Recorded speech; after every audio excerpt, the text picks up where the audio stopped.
और श्री नारद जी महाराज एकदम सुमिरत हरि ही श्राप गति बाधी और सहज विमल मन लागी समाधि।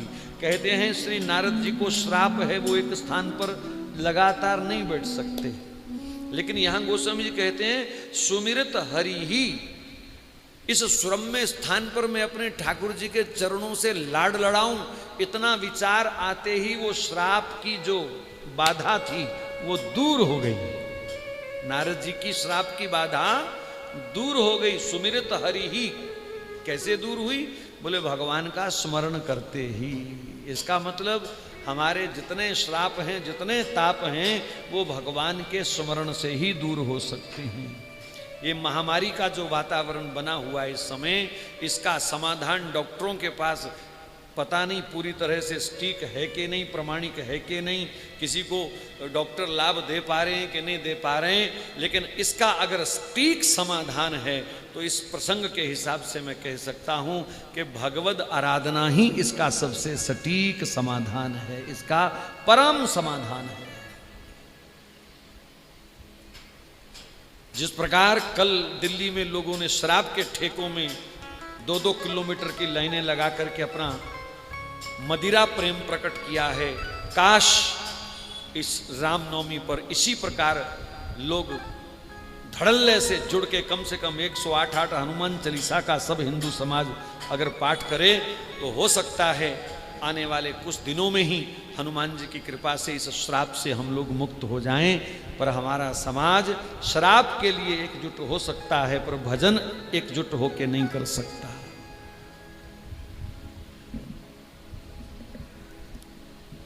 ठीक है, भीड़ इकट्ठी करना इस समय उचित नहीं है, हमको गाइडलाइन का पालन करना चाहिए, लेकिन कम से कम अपने अपने घरों में बैठ करके हम लोग कल रामनवमी वाले दिन ज्यादा नहीं तो 11-11 हनुमान चालीसा सब परिवार के सदस्य सामूहिक रूप से बैठ करके जरूर करें। पता नहीं मैसेज एक चल रहा है, किसी ने आह्वान किया है कि कल रामनवमी शाम 7:15 बजे 9 दीपक जला करके अपने घरों में सब बैठें और हनुमान चालीसा का पाठ करें। तो कुछ भी हो, किसी ने भी आह्वान किया हो, लेकिन बहुत सुंदर आह्वान है। हम व्यासपीठ से आप सबको प्रार्थना करते हैं, जो भी इस कथा को प्रसंग को सुन रहे हैं, बिल्कुल इस आज्ञा का पालन करें। समझ लो कि स्वयं श्री हरि हमको प्रेरणा दे रहे हैं, भगवान शिव हमको प्रेरणा दे रहे हैं कि नासे रोग हरे सब पीरा, जपत निरंतर हनुमत बीरा। हनुमान जी को जागृत किया जाए, हनुमान जी को प्रकट किया जाए हनुमान चालीसा के पाठ से, और हमारी इस विपदा का वो निश्चित रूप से हरण करेंगे। दृढ़ विश्वास लेकर के कम से कम आप सब लोग और अपने मित्र बंधुओं को सबको आप सचेत करो, आह्वान करो कि कल शाम 7:15 बजे सामूहिक कम से कम हिंदुस्तान में अगर 1 करोड़ लोग भी बैठें और 11-11 हनुमान चालीसा सब लोग करें तो 11 करोड़ हनुमान चालीसा पाठ की एक दिव्य शक्ति का ऐसी वैक्सीन बन जाएगी कि इस कोरोना को फिर भागना ही पड़ेगा। ये असली वैक्सीन है, ये प्रभावशाली वैक्सीन है, इसका इंजेक्शन जो है वो विफल नहीं जा सकता, एकदम प्रभावशाली वैक्सीन है ये।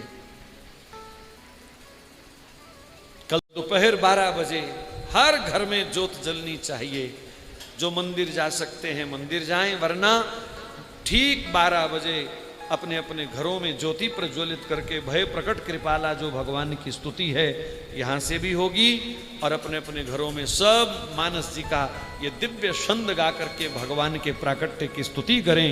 और भगवान की एक ज्योति जला करके अथवा चाहे 108 ज्योति जला करके, जिसकी जैसी व्यवस्था, जैसी रुचि है, कोई 11 ज्योति जलाए, कोई 7 जलाए, जितना मन हो। 9 तो जला ही लेनी चाहिए, नौमी है, 9 अंक वैसे भी भगवान को बड़ा प्रिय है, तो 9 ज्योति जला करके भगवान की दिव्य आरती उतारी जाए। और ये भी सामूहिक आराधना बहुत फल देती है। कल हम कथा प्रसंग में सुनेंगे कि जिस प्रकार आज ये महामारी की आपदा आई हुई है, राम जी के प्राकट्य से पहले इस धरती पर राक्षसों की महामारी आई हुई थी, और बैठे सुर सब करहीं बेचारा, सब देवता एक साथ बैठ करके भगवान की स्तुति करते हैं। और जैसे ही सब एक साथ सामूहिक रूप से बैठ करके स्तुति करते हैं तो उसी समय आकाशवाणी हो गई, बस अब आ रहा हूं, तुम्हारे दुखों का अंत हो जाएगा। तो सामूहिक प्रार्थना में बहुत बल होता है। ना जाने किसके हृदय से ऐसी टीस भरी पुकार निकले कि भगवान उसको सुनने के लिए बाध्य हो जाए, और कोई समाधान नहीं, तुरंत राहत चाहिए किसी भी समस्या से, तो सामूहिक पाठ, सामूहिक भजन, बहुत बल है इसमें, आप विश्वास करो। मैं कैसे समझाऊं सबको। तो श्री नारद जी महाराज जैसे ही वहां पर बैठे हैं, सुमिरत हरि ही श्राप गति बाधी।